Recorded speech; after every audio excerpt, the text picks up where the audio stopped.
Le pouvoir de croire autrement, reprendre le contrôle de sa vie.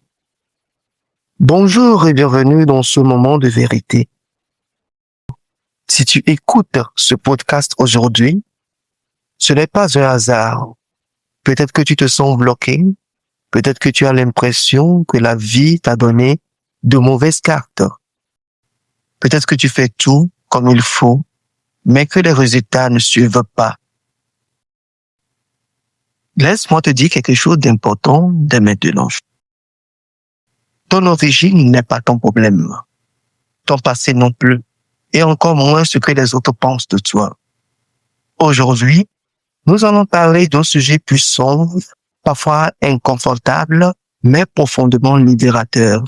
Tes croyances. La vérité est simple et bouleversante à la fois. Nous ne vivons pas la vie que nous voulons, nous vivons la vie que nous croyons possible. Pourquoi tant de personnes restent bloquées? Beaucoup de personnes vivent en mode survie. Elles avancent avec la peur au ventre.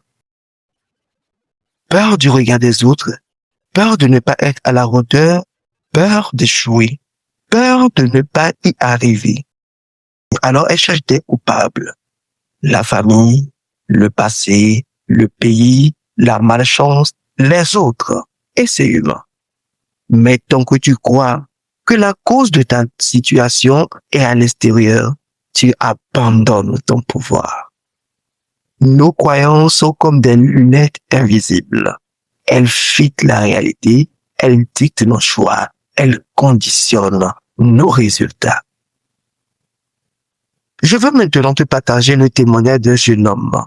Écoute-le avec le cœur. J'ai souvent cru que ma famille était mon problème. J'accusais mon père de n'avoir pas fait ce qu'il fallait. J'accusais ma mère de m'avoir quitté trop tôt. Je souffrais. J'étais attaché au regard des autres. Je cherchais à plaire à tout le monde, croyant que c'était le chemin de la réussite. Erreur. J'ai accusé les croyances de mes aïeux, pensant que l'adoration et pratique étaient la source de mes problèmes. J'ai fait des prières de délivrance, des jeûnes, des veillées. J'ai enchaîné des retraites spirituelles sans résultat. Je ne dis pas que ces approches ne marchent pas. Elles marchent et je les recommande à ceux qui en ressentent le besoin. Mais mon vrai problème, c'était mes croyances. Malgré les prières, dans ma tête, j'étais enchaîné. Je me croyais maudit. Les liens familiaux étaient toujours là parce que j'y croyais fermement. Cela m'a pris du temps pour comprendre, mais le jour où j'ai compris, je me suis libéré. Ce témoignage est puissant parce qu'il montre une vérité que peu osent regarder en face. Ce à quoi tu crois te contrôle. Le vrai lieu de la prison, c'est à l'intérieur. Beaucoup de personnes prient pour sortir d'une prison, alors que la prison est dans leur esprit. Elles disent, je suis bloqué, je suis maudit, je n'y arriverai jamais. Et tant que ces phrases vivent dans leur tête, rien ne change. La délivrance commence quand tu remets en question ce que tu acceptes comme vrai. Le changement durable commence par un examen de conscience. Pose-toi ces questions. Qu'est-ce que je crois sur moi-même?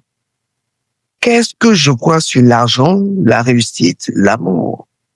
Qu'est-ce que je crois sur mon avenir?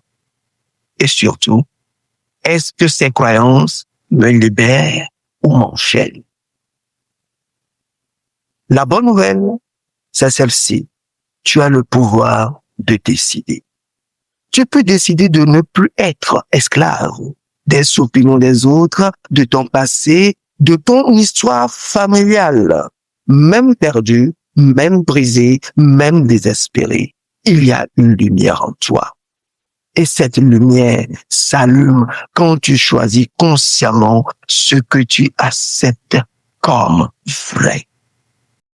Tu n'aimes pas ce que tu as vécu.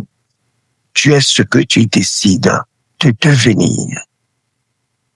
La réussite commence quand tu arrêtes de te comparer, quand tu arrêtes de chercher la validation, quand tu te concentres sur ton chemin.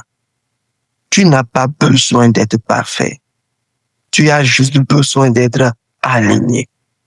Et rappelle-toi ceci. Nous avons tous la capacité de réussir lorsque nous revenons à nous-mêmes. Si ce message résonne en toi, ce n'est pas un hasard. J'ai écrit le livre Manifestez tout ce que vous voulez pour accompagner ceux qui sentent qu'ils sont faits pour plus. Ce livre n'est pas magique. Il est conscient. Il t'aide à comprendre comment tes croyances façonnent ta réalité et comment les transformer. Souviens-toi, ce que tu vis aujourd'hui est le reflet de ce que tu as cru hier. Et ce que tu vivras demain dépend de ce que tu choisis de croire aujourd'hui. Merci d'avoir écouté. La transformation commence maintenant.